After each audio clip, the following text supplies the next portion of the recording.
Scroll and Dagger presents The Pensive Tower.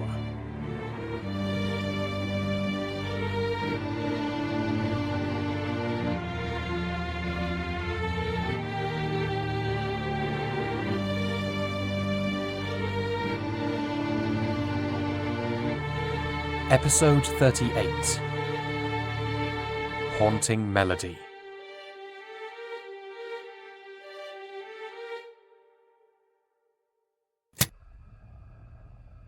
This is the memory of Sheritan Bell, Pencori, aged 31, identified as male.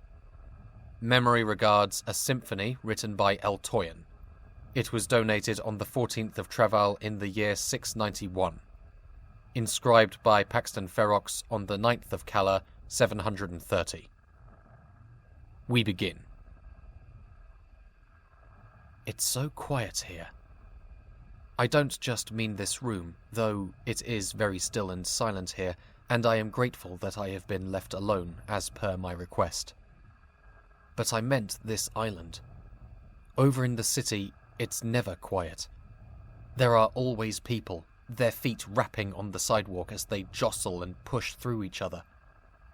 There are the carts, rickshaws and steam cars on the roads, and the constant chugging of narrowboats and steamboats on the river or the lake. Even at night, there is a near-constant cacophony of drunkards, scavengers going through the bins, and the caws of nightbirds as they flap overhead. But there's none of that here. There's no hustle or bustle. Even the water seems quieter here. There's nothing but the ticking of clocks and the scratching of pens, which, though grating to my ears, is far more tolerable than the racket out there. You are truly lucky to live and work in a place of such tranquility. But you don't want to read my compliments of Tower Island.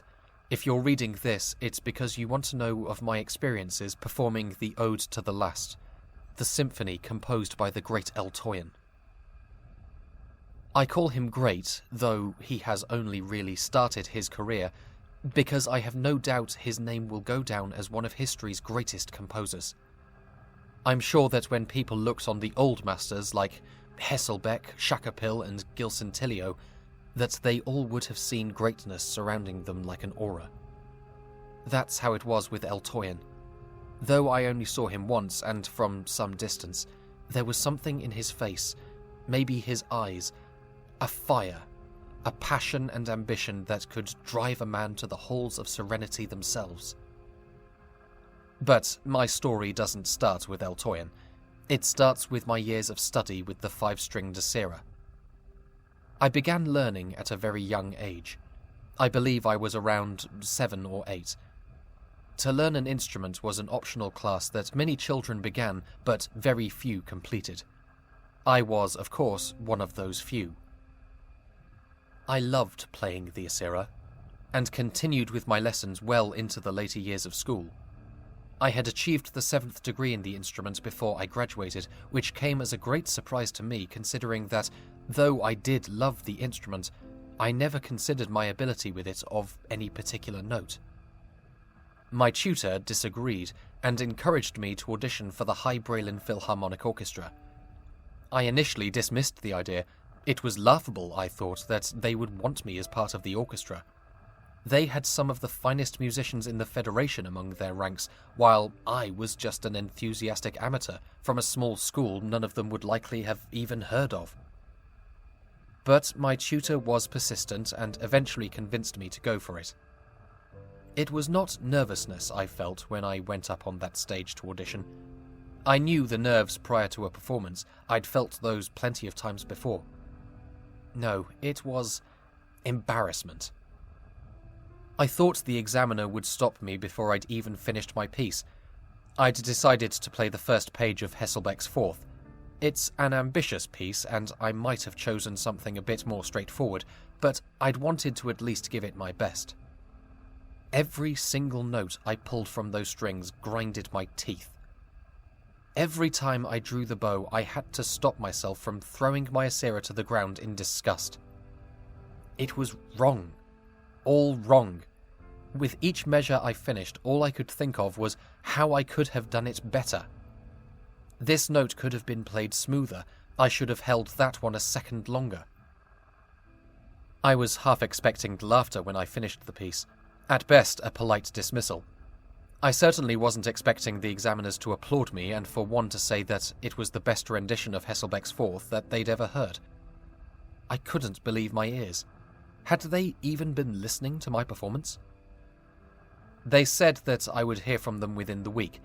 I didn't know what else to do, so I just said thank you, packed up my Asera, and left. On the way home, I think I managed to convince myself that I was remembering things wrong. The examiners had just been polite. They probably said similar things to every candidate. So I braced myself for the rejection I felt certain was coming. When the letter came, I almost couldn't bring myself to open it. Rejection is never an easy thing to go through, even if you're sure it's coming. But I gritted my teeth and unfastened the envelope. And there, printed on fine quality paper, was the letter. I had been accepted. I blinked in astonishment. I reread the letter to make sure I hadn't made a mistake. But no, there it was, in black and white. What's more, not only had I been accepted, but I'd been offered a place on the first bench. I'd had to sit down. The first bench was for the lead Asera players and those who took the solo performances. Typically, those who sat there had been with the orchestra for months, if not years. I didn't deserve this. I hadn't earned this. I was willing to admit that I was a decent Asera player, but certainly nowhere in the same league as the people I'd be joining on the first bench. So, you can maybe understand why it was with some trepidation that I attended my first meeting and rehearsal with the High Braylin Philharmonic, and, as I expected, I got more than a couple of funny looks when I was directed to my new seat at the front. I knew that as soon as I started playing, the other first Aseras would hear the lack of talent I had compared to them.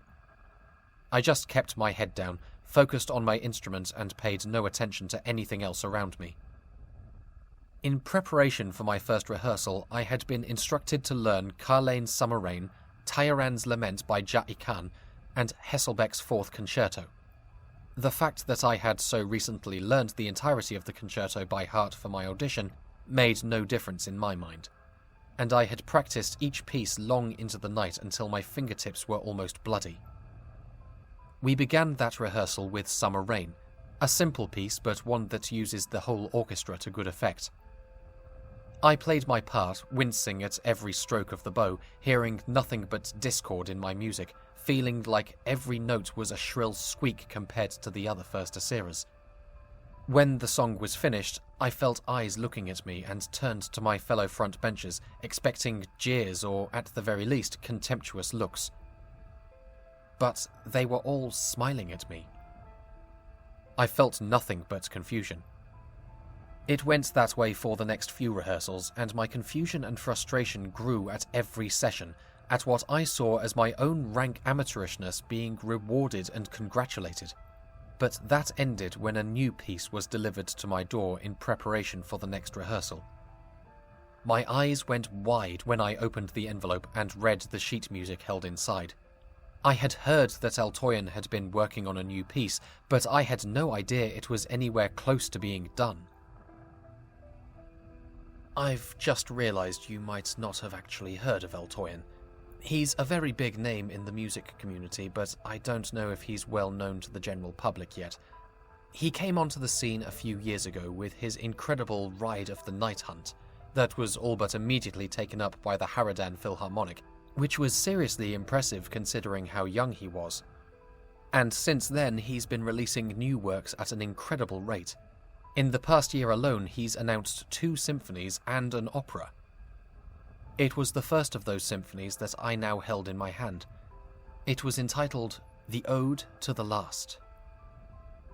The name meant little to me, just the sort of artsy title creatives give to their pieces. All of Eltoiyan's titles so far had been rather flowery, so this seemed very much on brand for him. I began eagerly reading through the bars that filled the pages, hearing the notes in my head as I read through. I became more and more disheartened with each page I read. It was sublime. It was already the most beautiful thing I had ever heard, and I had not even heard it yet. By the time I'd finished, I was in a state of despair. How could I hope to play this?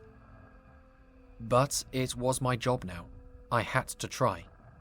So I tuned my Asira, got settled, and turned back to the first page, gritting my teeth for how I was about to mangle Eltoiyan's work.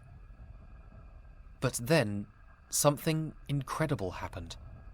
I began playing, and it was good. No, better than good, it was wondrous. The music that flowed from the strings was pure and perfect. With each draw of the bow, I was filled with a feeling I don't think I'd ever felt before. It took me until the end of the second page to realize that what I was feeling was pride and satisfaction. I felt each note fill the room, and I knew it was the best it could possibly be played, and it was coming from me. There were tears in my eyes when I finished, both for the beauty of the music and my own joy at finally feeling satisfied with something I had played. The next rehearsal was 2 days later, and I spent the entirety of that time in a state of impatient eagerness. I couldn't wait to hear the whole ensemble. When the day finally came, I walked into the concert hall with none of my usual hesitancy. I took my place on the first bench, readied my Asira, and then waited to begin.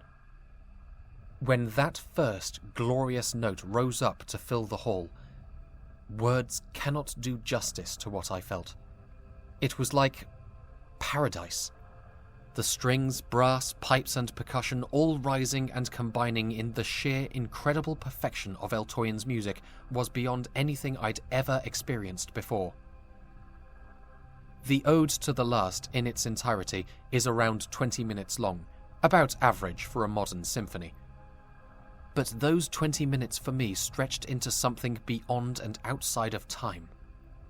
Time had no meaning to me as I drew my bow across my Asira strings, bringing life to Eltoiyan's music. Far too quickly for my liking, the piece was done. I glanced around and saw that I was certainly not the only one moved by the music's beauty. There were many, like me, who were dabbing at their eyes with handkerchiefs, while others looked rather as if they had been literally stunned by the music, standing and sitting with slack jaws. The conductor, Mihail L. Morton, somehow seemed unaffected by the music.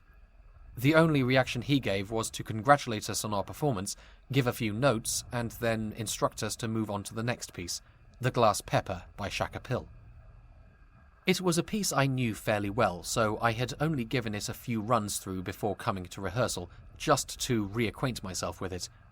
It had been fine, though I was typically critical of how I'd played the Asira section. At least, that had been my opinion before we'd played Eltoiyan's Ode to the Last. Suddenly, it was all I could do not to scream as the first notes of the song echoed around the hall. It was discordant, shrill, wrong, so wrong. I felt my teeth grinding as the melody reverberated around my skull. I didn't understand what was going on. I must have heard The Glass Pepper at least a dozen times, and certainly it's not my favourite piece, but I've always liked it well enough. Every note was now hitting my ears like a slap. It got so bad I had to stop playing, and I wasn't alone. Half of the string section were grimacing as if they were being tortured. The music petered out and Mihail lowered his baton, looking confused. He asked what the matter was, why so many of us looked like we were having stomach problems. None of us knew how to answer. What could we say? That The Glass Pepper sounded repulsive to us? That it physically hurt to play it? Mihail tried, unsuccessfully twice more, to get through Shaka Pill's piece, but both times ended in much the same way. He finally gave up and said we could move on. Everyone else was looking so confused, like they couldn't understand what was happening. I didn't know why I couldn't stand the sound of the glass pepper, and I didn't much care. My mind was still full of the Ode to the Last. All I wanted was to hear it again. The next piece we were to rehearse that night was Kikarin's Second Symphony, which had been one of my absolute favourites. When I'd heard we were to perform it, I had been excited. Now, though, I was frustrated. I wondered why we were wasting our time with this inferior piece when we could go back and play through the Ode to the Last again. We began playing. It went better than the previous attempt. The rest of the orchestra seemed to have gotten over whatever had come over us and were able to play through the whole piece. For me, though, it was agony. Every note cut through me like a knife, every shriek of pipes, every scream of strings. It was like I was drowning in a wild sea of cacophonous noise. I couldn't stay there. I had to get out. I abruptly got up, said I wasn't feeling well, and left after packing away my Asira. I have the barest memories of travelling back to my home. I think I might have disassociated a little. The one thing I do remember was the noise. The people, the carts, the talk, the birds, it was all so dull. I used to like the sound of the city, the talk, the laughter, the twittering of the birds in the park, the vibrancy of life always there in the background. But now, if the music in the concert hall had been an ocean made of a painful screeching racket, the noise of the city was a barren wasteland beneath a grey sky. There was nothing vibrant about it, nothing of interest, just filled with nothingness. I arrived home. I immediately got out my Asira and began playing the Ode to the Last again. Music. Actual, beautiful, sweet music poured from the Asira, coaxed out by the bow and my fingers on the strings, each note pure perfection. Once again, I was filled with that feeling of satisfaction and pride in my ability to bring something so beautiful into the world. I had been worried at the rehearsal that something had happened to my hearing, especially when I was the only one to react negatively to Kikarin's symphony. The fact I was hearing this music again, and hearing it as wonderful as I knew it to be, put me at my ease. I played the ode a few times through. I can't tell you how many times because, if I'm honest, I don't know. I was so focused on the music that I lost count. Each time I finished, I went back to the beginning and played it again. The only downside was that it was only my Asira. It had undoubtedly been better with the rest of the ensemble, but it was enough to just play the Asira part for now, just until I could get back with the rest of the orchestra to hear it again in its full glory. I only stopped when I realized it was dark outside. I looked down at my hands. My fingertips were worn, even bleeding a little. I put down my Asira, deciding it was time to head to bed. All was quiet in and outside the house.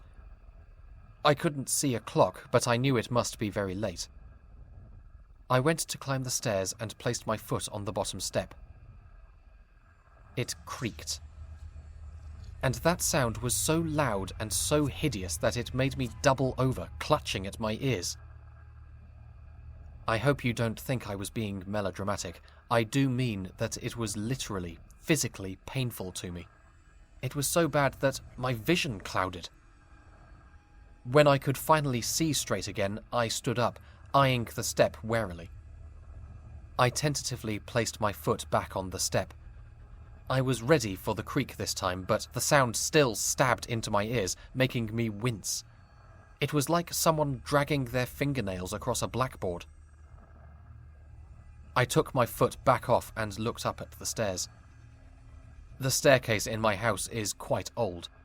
I've been meaning to get it replaced, but I just haven't gotten around to it. Almost every stair creaked, and some were worse than the first. I slept downstairs that night. I awoke eagerly the next day, ready for the next rehearsal. I packed up my Asira and went to leave the house. The cacophony that hit me when I opened the door was overwhelming. I couldn't process anything that I was hearing. It was just noise. I could hardly think. It was all I could do to close the door and shut out the din. I was starting to panic. I didn't know what was happening to me, but I almost didn't care. If I couldn't get to rehearsal, I wouldn't be able to hear the Ode to the Last properly again, and I wanted that.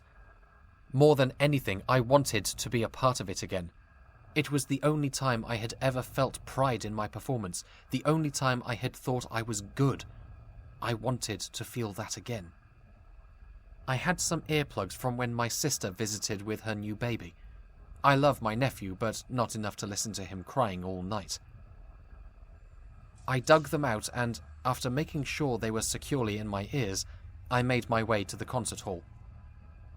Mihail L. Morton began that day's rehearsal with an announcement. It seemed Eltoiyan himself would be attending the opening night of our concert to hear us perform the Ode to the Last. A shiver of excitement ran through me at that news, and I steeled myself to practice harder than I ever had before. Of course, this meant I also had to get through the other pieces that we were to perform at the concert. Every squeaking note was too sharp or too flat. Everything was wrong. But I seemed to be the only one who heard it now. Everyone else was playing as though nothing at all was amiss. No one else heard how terrible it sounded. Story of my life. I gritted my teeth and got through it. It would all be worth it, I thought, to perform the Ode to the Last in front of Eltoiyan. That was how it was for the rest of the week. Each day was a storm as I experienced the dizzying high of the ode performed by a full orchestra, only to be slammed back down as the other songs we were to perform crashed over me. More than once I was tempted to use the earplugs, but I knew that wouldn't work.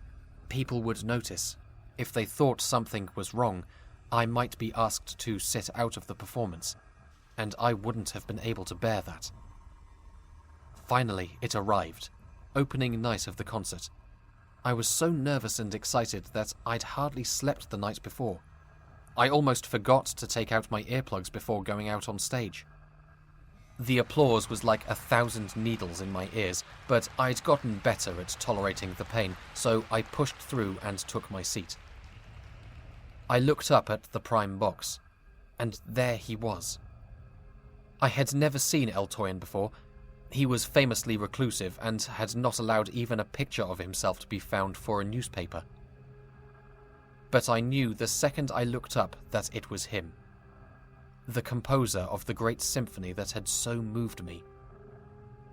He had quite a young face, though I remember he had a head of thick white curls through which the tips of 2 black horns could be glimpsed. But it was his eyes that caught my attention most of all. They were so focused, so intent, and I could have sworn he was looking right at me. Then the performance started. The Ode to the Last was to be the finale of the night, which meant I had to suffer through nearly 2 hours of screeching and scratching my way through the other pieces. It was dreadful.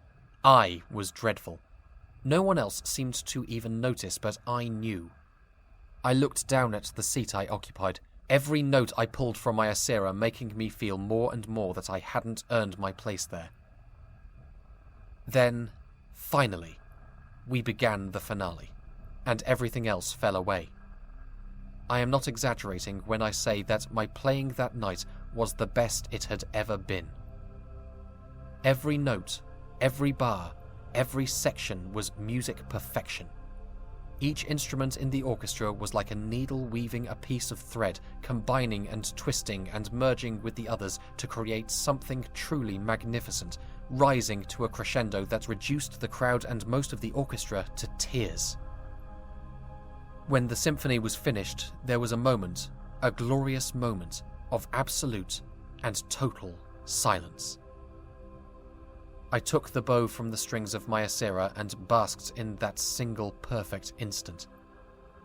I had performed so well, a song so beautiful. The feeling of fulfillment was overwhelming, made all the more complete by the absolute absence of everything.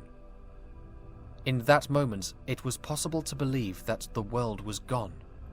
That Eltoiyan's symphony was the last music of the world, and its final note had been the one to play out existence. Then the applause started. The pain was excruciating, far worse than anything that had come before. The tears of joy in my eyes became tears of anguish. Through the pain, I fished in my pocket for the earplugs and pushed them into my ears. Blissful silence. I saw the audience applauding. They were all too caught up in the moment and their own emotions to notice my plight. After a few seconds, I tested to see if I could take the earplugs out. The noise drove me to put them back in again. I looked around the hall. Everyone was looking up at the prime box. A spotlight now shone, not on the stage, but on Eltoiyan. He was standing, smiling, graciously clapping the orchestra while the rest of the audience applauded his genius. Then I realized with a jolt that Eltoiyan was looking straight at me. He was not applauding the orchestra, he was applauding me.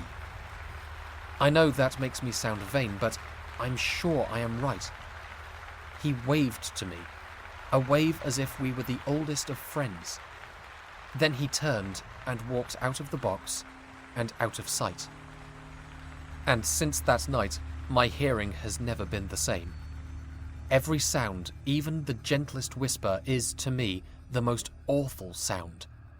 I cannot go outside without earplugs. I cannot even move around my house without the sound of my own footsteps giving me pain. I cannot even play my Asira anymore. Just the sound of the bow against the strings is more than I can bear. I don't know why this has happened. All I ever wanted was to give a good performance. And now I doubt I'll ever perform again. It really is very peaceful here. Final notes. On the 17th of Bear Tree, 691, Mr. Bell was employed here in the Pensive Tower, taking up the post of an archival assistant. He worked in the archive for many years, eventually being promoted to the position of underlibrarian within the archive department. I never met him myself. He apparently preferred to interact with people as little as possible, but according to reports, he was quite content with his job here. He unexpectedly died nearly 2 years ago of a brain aneurysm at the age of 68. Something of note here is that the composer, Eltoiyan, also died at around the same time at the age of 59. I don't have a cause of death here, but something that caught my eye was that a number of other former musicians also died around that time. They all ended their careers under mysterious circumstances. It's gotten very quiet.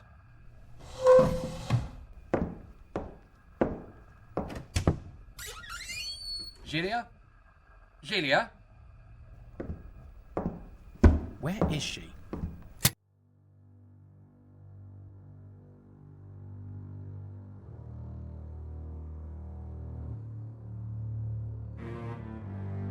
The Pensive Tower is a podcast distributed by Scroll and Dagger and licensed under a Creative Commons Attribution Non-Commercial Share-alike 4.0 International License. Today's episode was written and performed by Gareth Cadogan and produced by Gina Moriarty. Original theme by Evangelos Anastasatos with artwork by Cassie Shepherd. For more information such as ways to support us or to view show notes, visit us at scrollanddagger.com. And please rate and review us wherever you get your podcasts. Thank you for listening.